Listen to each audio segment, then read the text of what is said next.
Hello everyone! It is a pleasure to present our ongoing Zwischenlandschaften series. Thanks for showing interest in our work and this presentation. We are artist duo Nabuurs and Van Doorn.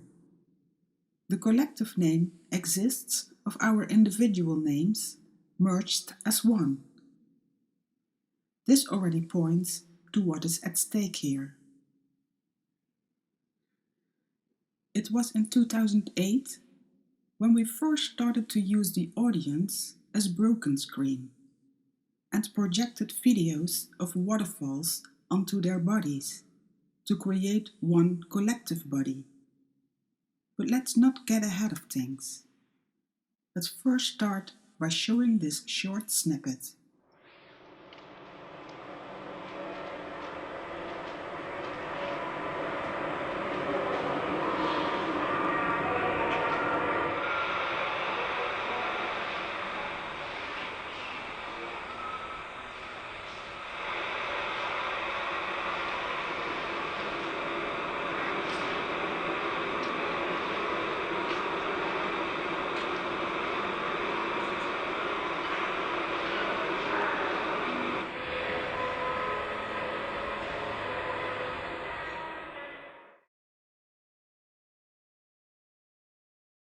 There just seemed to be no other way than to live outside existing boxes.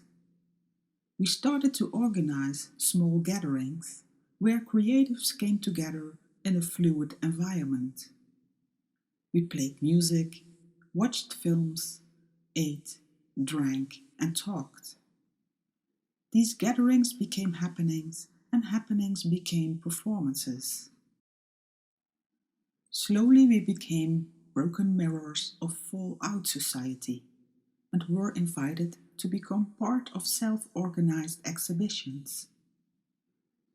This parallel reality we created slowly merged with the institutionalized world, and in response we started to think and act in other ways. We started to study theories about landscape painting and how to construct new ways of seeing the environment. We wanted to open societal mental constructions and express alternative ways of being. Being outsiders enabled us to be present in absence.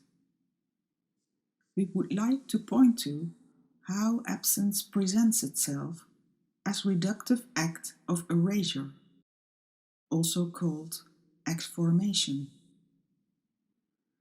Exformation is a process that extrudes information and constructs form from a transformation of these generated negative spaces. To create possible escape plans and reuse art as a catalyst to broaden perspectives, initiate dialogues, and collect other voices by working directly with audiences and breaking out of a culture of binaries. Let's join in for some karaoke. We'd love for you to lend your voice and read aloud the subtitles as we read along together. Do not read the subtitles as an actual text, but rather a script of a recital. Read in a normal, relaxed tone of voice. It is not necessary to give a dramatic reading as if from a stage. Let the words do the work. Just speak clearly and slowly.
Let's look at the question of landscape, to which we point in the title Zwischenlandschaften. The English landscape and the German Landschaft and later Landschaft have a common derivation from the Dutch Landschap and later Landschap, which overlay ideas about the condition or appearance specificity of a landscape with its identity as a region. First, let's explain how Zwischenlandschaften signifies in German.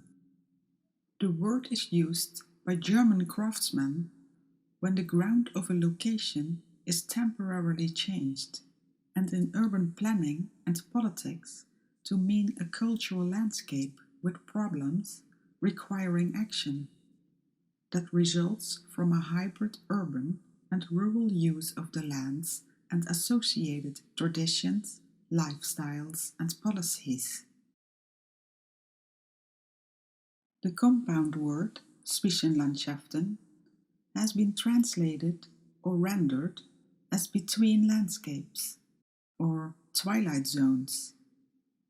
The twilight between sunlight and darkness, in which the past can only be captured as a snapshot which suddenly lights up at the very moment that it exposes itself, not to be seen again.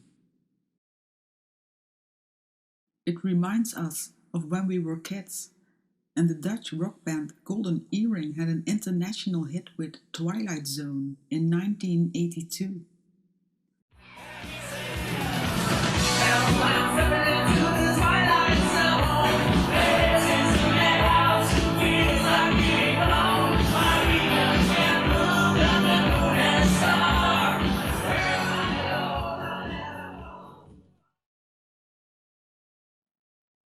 In Zwischenlandschaften we ask, where does authorship end? And then where to go? That is where the grey zone comes in. I would like to propose grey zones as another translation of Zwischenlandschaften. Grey zones between visible and invisible. There are images here, pictures here, representations, icons, allegories, symbols, aesthetics, but they are ghosts. Wake up and run. No one is excluded and no one is safe. So, what role can art play? Art can construct spaces of negotiation, social spaces where cultures meet, clash, and grapple with each other, often in contexts of highly asymmetrical relations of power. Spaces through which and in which certain socio-political phenomena, cultural or economical paradigms can be re-evaluated, and certain norms, in theory and in practice, can be challenged, renegotiated, and proposals made anew.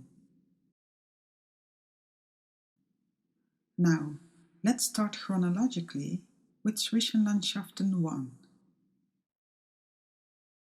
The image you are looking at is a digitally reworked file from an archival document we painted over.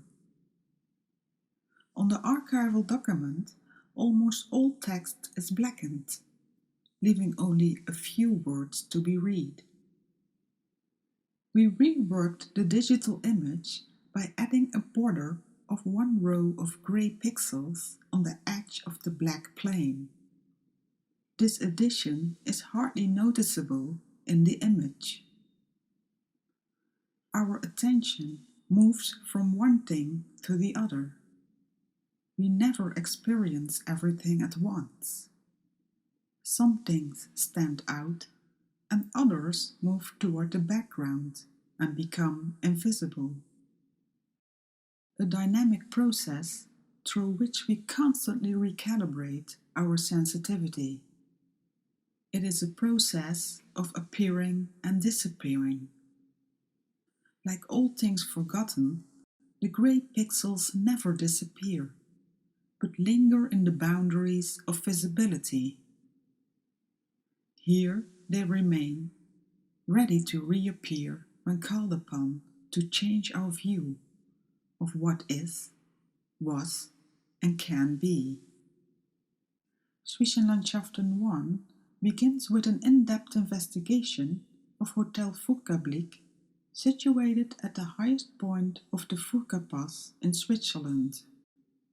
The gallerist Mark Hostetler bought the hotel in 1978 and turned it into the artist residency program Furkart, where in 1983 the artist James Lee Byers invited 1 million artists to come work at Open Documenta 9. The word open here not only suggests the opening of Documenta, but also suggests the notion of opening up Documenta to a wider community of artists and relates back to the open art system of Furkart.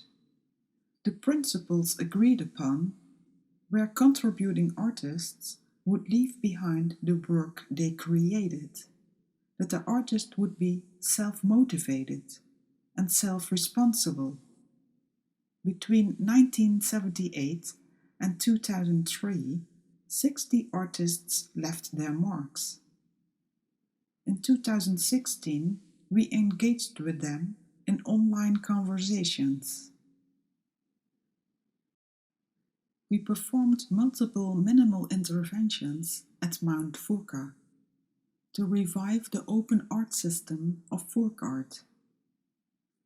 These interventions involved projecting short extracts from painted-over email correspondence at specific locations strongly intertwined with Furkart.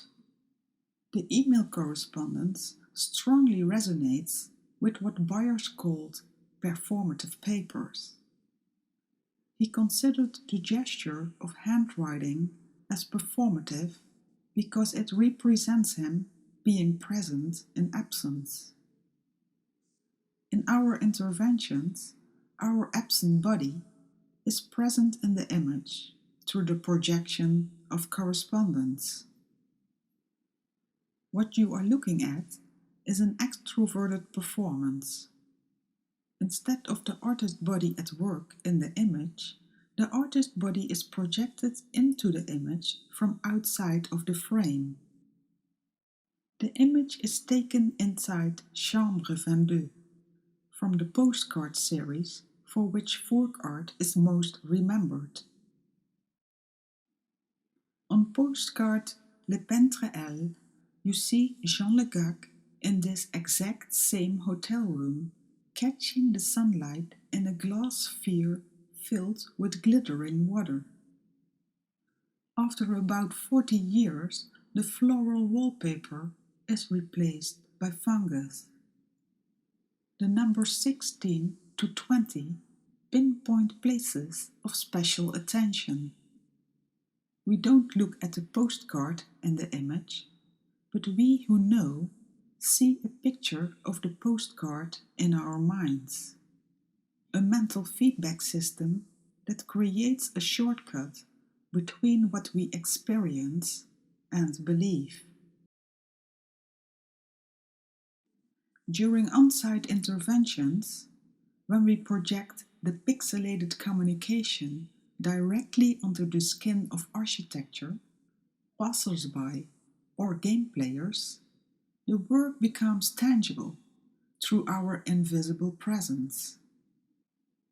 The gray zone remains hidden in plain sight until we perform the minimal intervention, and the gray pixelated border gains a prismatic color through technical failure. We are interested in that conceptual projection, which stems from the exploration of the technical and physical characteristics of the photographic medium and of the psychological games within the photograph. We stage failure to confront a desire for neutrality or quasi-invisibility. We are here, but as ghosts. Going into dialogue with cultural heritage and transition. Not the middle of nowhere, but from one valley to another. Zwischenlandschaften. What happens during at the meantime? A dialogue with offline volumes. What before was black paint now becomes no light, and what we did not touch before becomes light.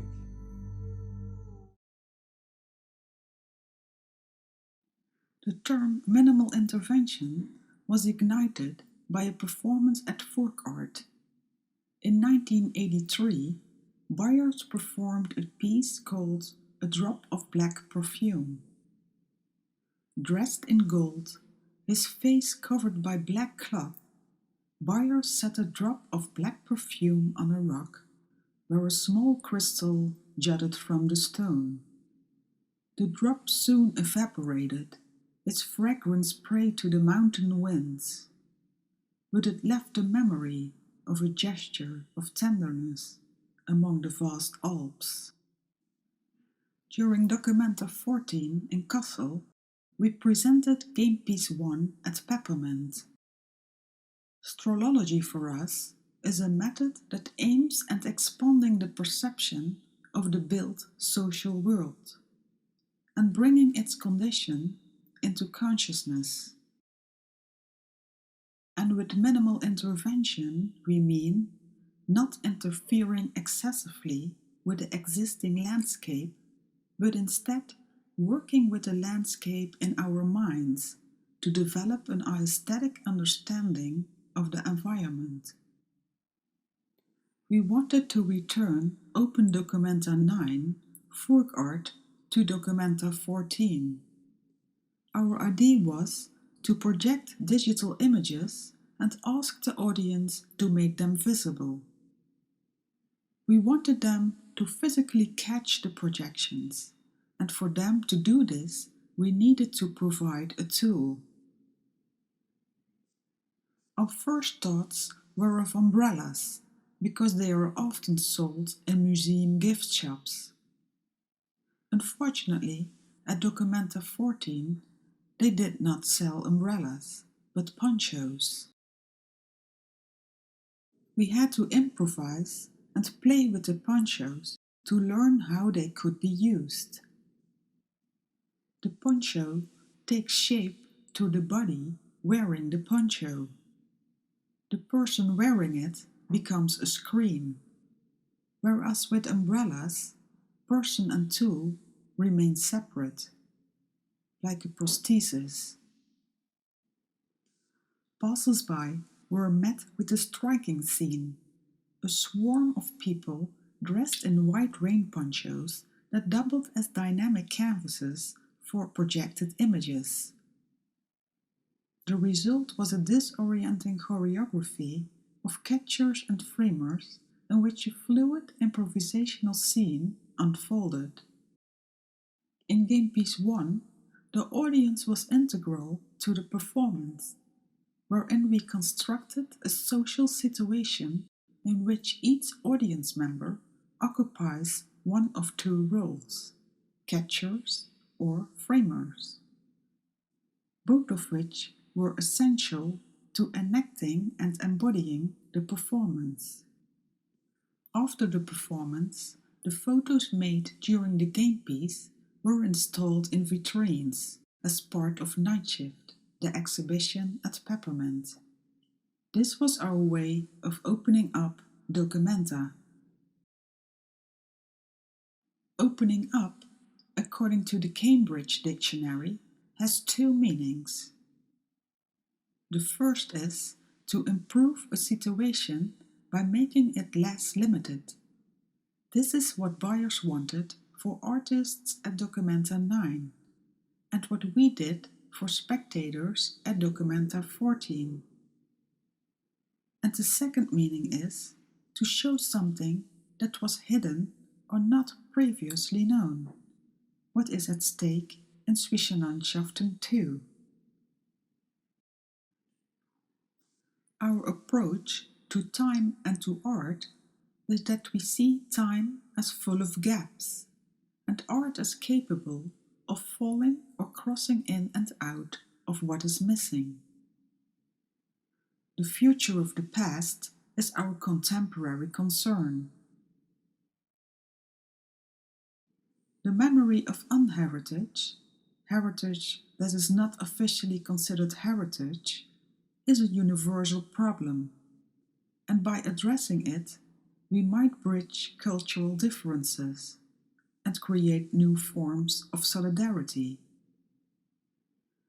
We believe this is why it is important to work through the past so that missed first experiences can be re-encountered.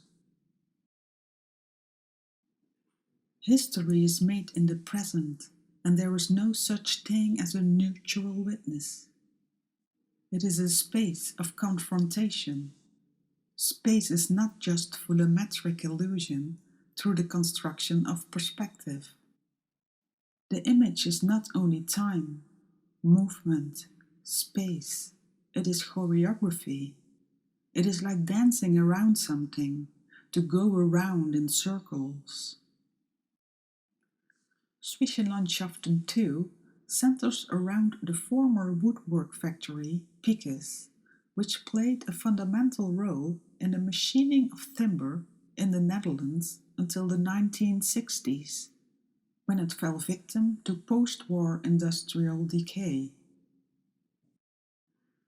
Through investigation into the buried archives of this unassuming site, we discovered that Piekes was entangled in an unrealized initiative to build prefabricated houses for the Freeland League, a New York-based organization which negotiated with Dutch and Surinamese authorities about the resettlement of refugees in Suriname, part of the Dutch Guyana colonies until 1954. This large-scale project was eventually abandoned, resulting in the waste of a huge amount of labor and resources. We unheard a fascinating history concerning colonialism and the commodification of migration. The archival document is a record of what is no longer there. Archives are constructed, and what does not fit the formula gets censored away. When we research archives, we do not necessarily search for a topic. We copy and collect archival documents that we work through and recycle, a process expressing polarization that is overcome through artistic intervention. Practically, this means reworking the archival documents, painting over established values, polarizing traces, digitally adding a gray pixelated outline between black and white, then projecting them at sites where the documents originated, and finally catching and framing the memory of unheritage through the photographic medium. The final photographs of the interventions are a testimony to what has disappeared or what is missing through an artistic embodied act. Working in public space makes and imagines movement, displacement, rerouting, translation, flows of indecipherable information, projections of exotic fantasies, the inescapable realities of locations, unwelcome situations, and the stupidity of adventure. The past remains a future direction, in which we like to travel. It stretches out before us like an ever-unfolding landscape.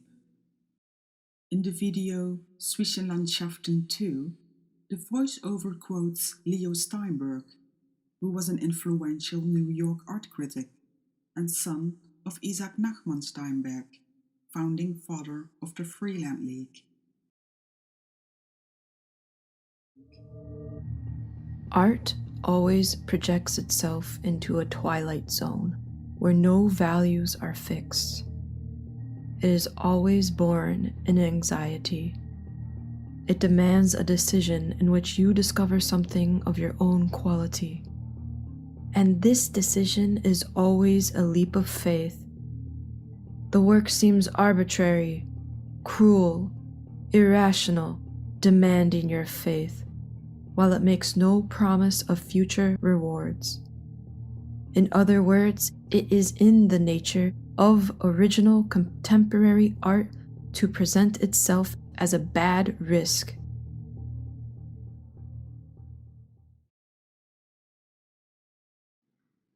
We wanted to go beyond opening history and construct new narratives. To achieve this, we experimented with a switch system between the ideals of Monteverita and the morals of Picus, between different ways to reform living, truth and progress, and utopia and dystopia. In this way, we resist replicating the binary and rather situate ourselves between binaries. Monteverita, Mountain of Truth, experimented to reform ways of living and be in balance with nature. At the Mountain of Truth, we found the Casa dei Russi, or Russian House, named as such due to the many Russian students who, after 1910, sought refuge in Monteverita. The centerpiece sculpture in our installation features a matchstick house, the Aeya Eya House, 2014, which is a replica of the Russian house. It is latexed in reference to Suriname, where besides wood, Picus discovered and exploited latex that they mixed with glue and patented. It gave the company a monopoly on plywood in Europe. The matchsticks themselves are made of poplar wood, which we see as a reference to the former forest that originally covered the region of Eindhoven. After the local forest was completely mined till the rise of the Iron Curtain, wood was imported from Hungary. When that became impossible, Picus started to investigate the possibility of importing wood from Suriname, but instead of wood, Picus discovered latex. The Aeya Eya House is an ephemeral refuge made of translocal material, giving face to flammable situations. Our work opens up parallels and quite different stories around displaced people, xenophobia, and the ideal of a colony. The Matchstick House is a tragically beautiful reference throughout, and a symbol of how large international histories find materialization in people's everyday lives.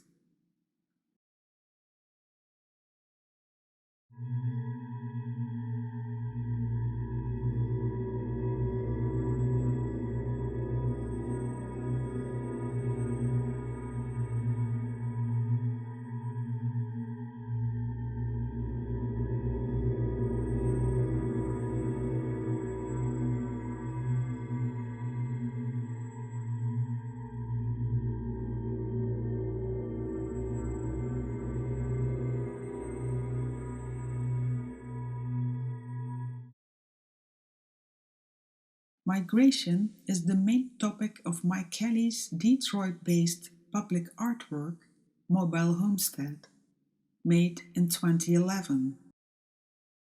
Kelly directed the on-site production from a far distance in his studio in Los Angeles. On a paper map, he noted locations where his production crew shot interviews. In 2017, we reproduced that map and transcribed the interviews with local members of the community onto a paper map of Detroit. We pinned down the on-site interviews conducted by Kelly's production crew with the business owners, residents, professionals, and dropouts in the Going West and Going East videos. We also mapped their locations on the paper map of Detroit.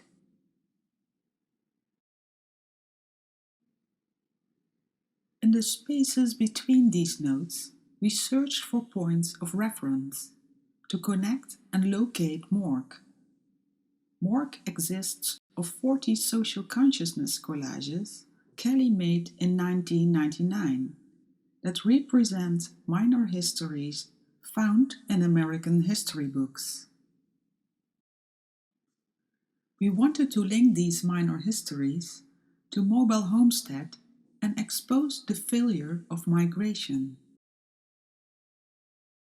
We then discover that the 40th collage of Morgue was missing and realized we had to find it if we ever wanted to finish the map.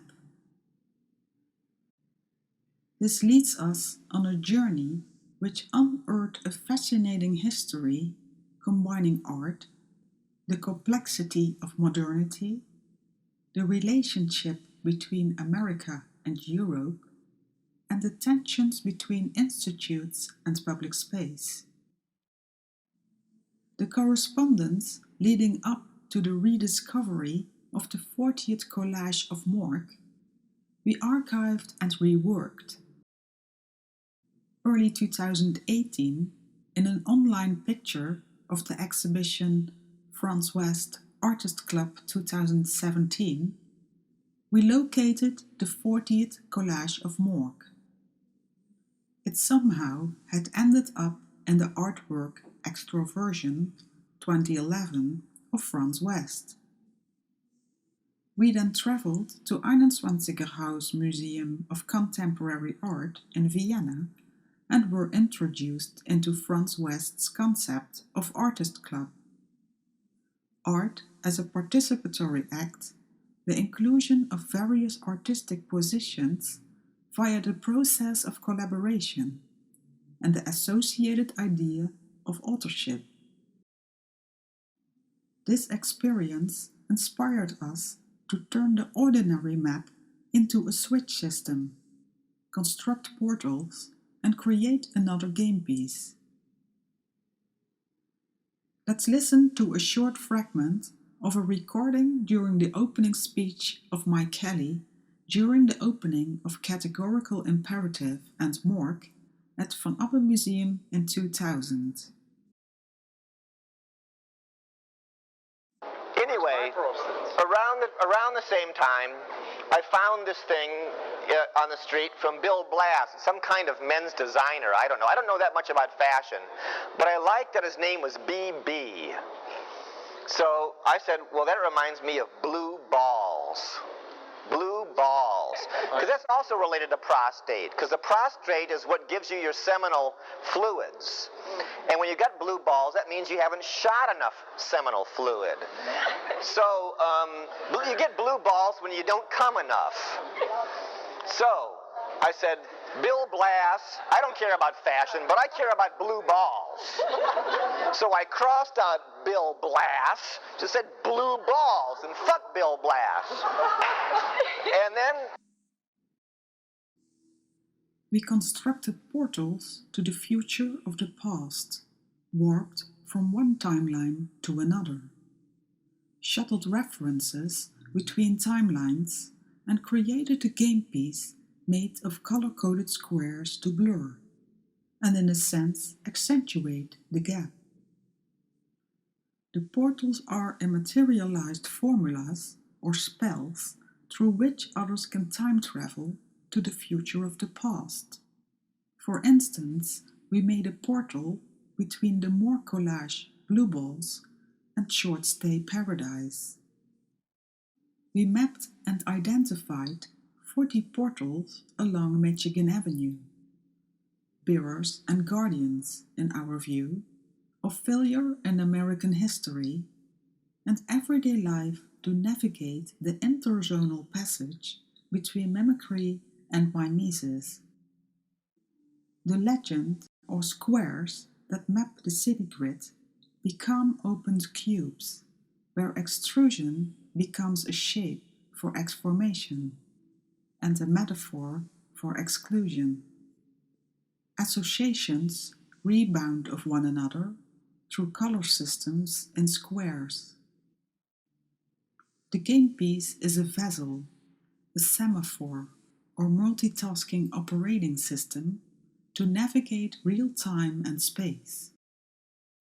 Travels are guided by maps, whose legends offer color-coded squares we learn to mobilize.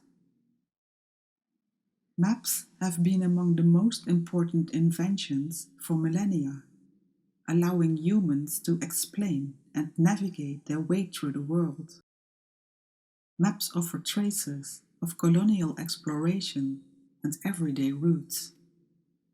We chose the legend as an icon from a bygone code to rework the 40 portals into a score, a kind of geometric abstraction worked out between the rainbow colors, which we sketch by mapping.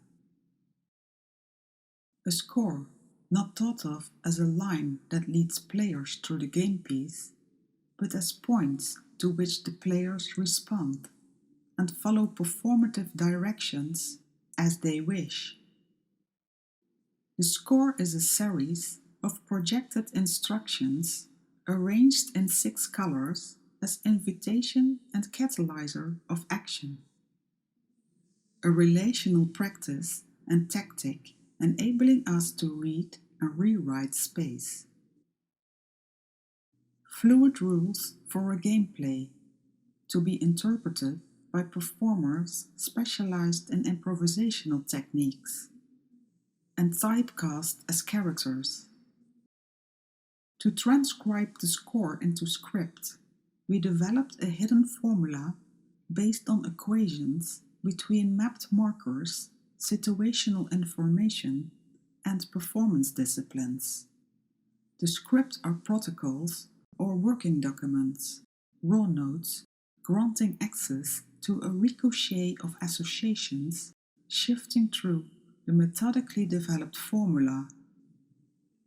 We then invite performers to interpret the network of portals and transform the city into a performance game. Game Piece 2 litigates against systems of exchange by opening onto questions of piracy, guerrilla action, secrecy, illegality, dispossession, anarchy, and magic. The protocols reach between sight, archive, and imagination. They release relays between art and a system of belief, in a performance taking over by surrogates. During the game pieces, we project reworked isolated text fragments from the correspondence directly onto the bodies of performers while working through protocols.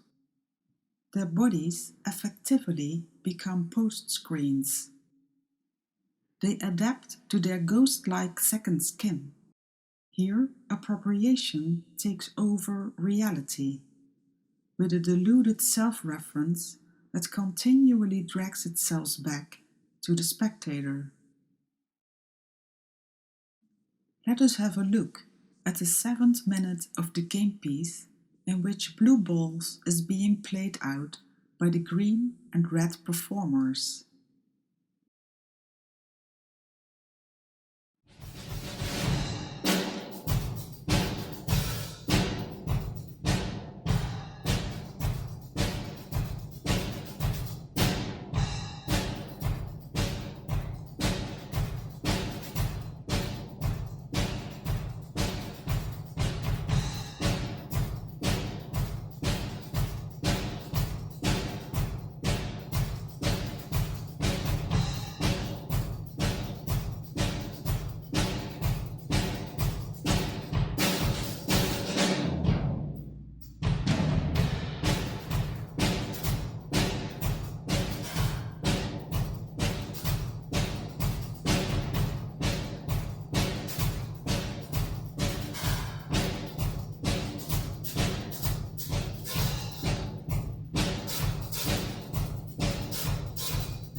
By divorcing the original meaning of the code to landscape and removing all traces of tangible connection, it becomes a force that transcends a physical space and moves towards pure humanistic participation. Another experimental theater piece, or what has been referred to as a conversation play, is To Be Read Aloud, created by Franz West. The play is based on the transcription of a conversation between the artists and curators. In the conversation, they discuss ideas for the exhibition. We reenacted this theater piece at Villa en Pins, Brussels as To Be Read Aloud Karaoke 2018. It was performed by students of Curatorial Studies KASK in Ghent. Directions for the reader by Franz West. Do not read this text as the transcript of an actual conversation, but much rather as the script of a play with assigned roles.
In the minor roundtable discussion, Anne Pontagny and Catherine Bastide, original curators of the exhibition in 2000, talk with Christian Berndes, head of collections Van Abbe Museum, about the game piece in relation to the original exhibition from Mike Kelly and Franz West.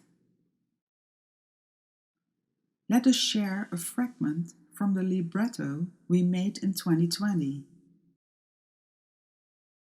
I wonder how this productive failure can inspire curators today. Because we try to find a perfect matching system in museums and galleries. What you did, and perhaps what Van Abbe Museum did, and what Aaron and Inge do with such a lively audience today, is really recreate, to really melt into a kind of productive fiction. In 2020, we transcribed the recordings of the minor roundtable discussion in 2018 and composed the Singspiel. With this transformation, we generate space for a substantive experience.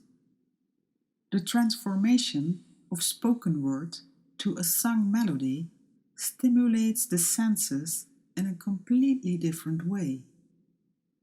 The change of medium brings new experiences to life.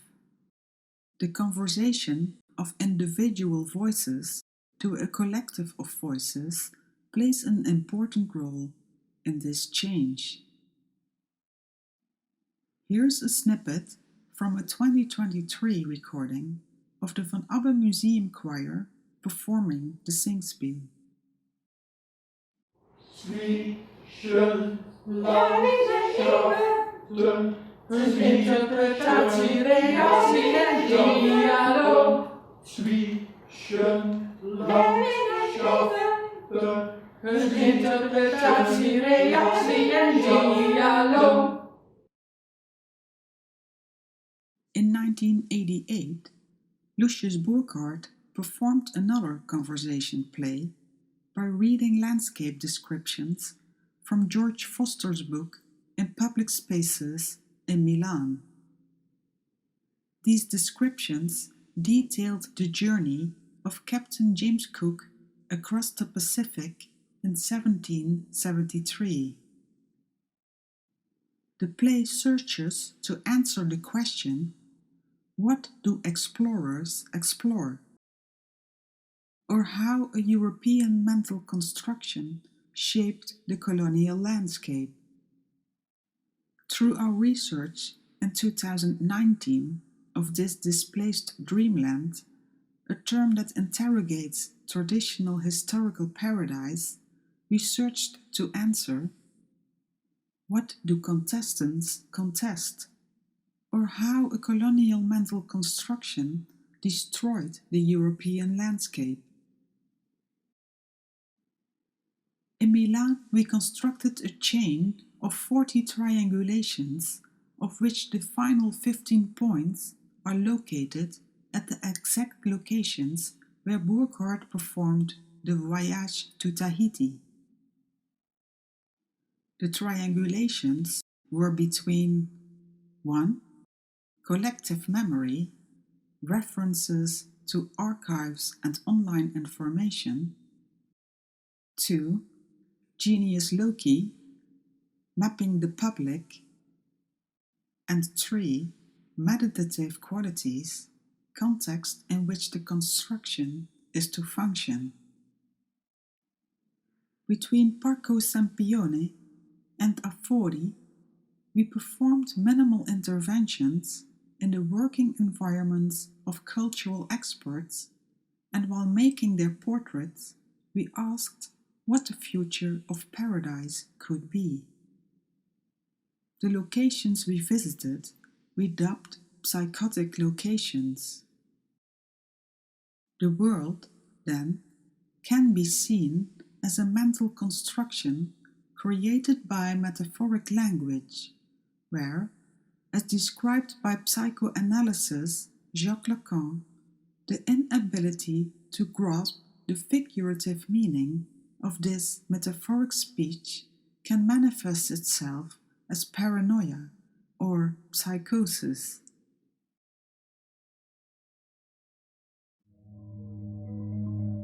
Don't you just love this world?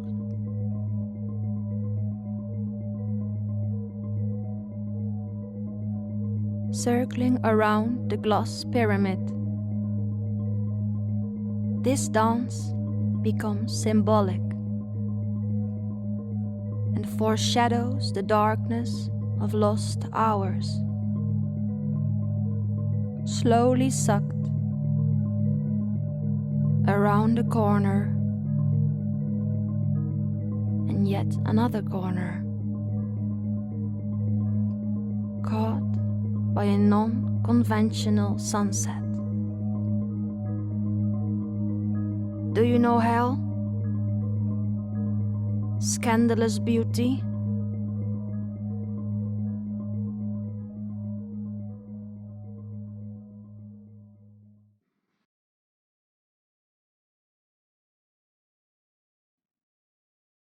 The video Zwischenlandschaften 4 is a journal in which streams of consciousness get connected, involving historical facts, myth, and on-site experiences.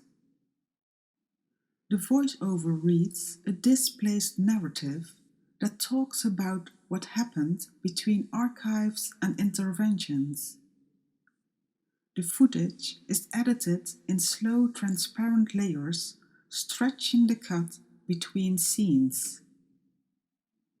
By stretching the moment of montage, we make it possible to experience and create a moment to contemplate the cut. The soundtrack is composed to accentuate and distract from the voiceover. Psychological assumptions and personal references generate new associations. Repetitive patterns entice listeners into a trance-like state and lure them into their subconscious state. Attentional shifts between voice, imagery, and music leave the viewer with the impression of having missed out. The in-between, to which we point, returns us by different routes to ideas about absence and of missing space, in dialogue with missing time and/or missing bodies. The psychotic state of locations has lost contact with reality. The locations where Burckhardt read aloud descriptions of paradise are today badly contaminated. In fact, the landscape is so polluted that human beings are no longer allowed to go there. In the contaminated landscape between Bovisa and Avori, we discovered an old factory with elements of futurism. After further inquiries, we found traces leading us to believe the factory was designed by Sant Elia. This factory became a central element in our video. During interventions, we project traces of language, retrieved from different archives in which we conducted research on Burckhardt's psychotic locations.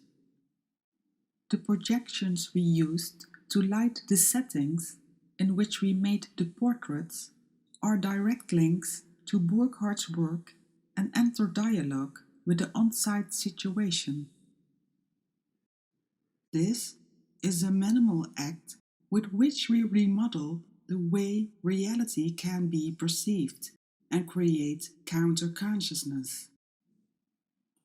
During our mappings in Milan, we met environmental architects who told us that some areas are so badly polluted that they cannot be walked on for another 100 years.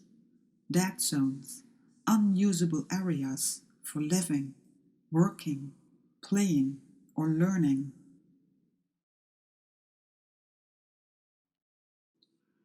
Zwischenlandschaften 5 presents a thorough investigation of the decadent island of protocols, 1732 to 2014, specifically the construction of the conception of interaction between art, autograph, and place.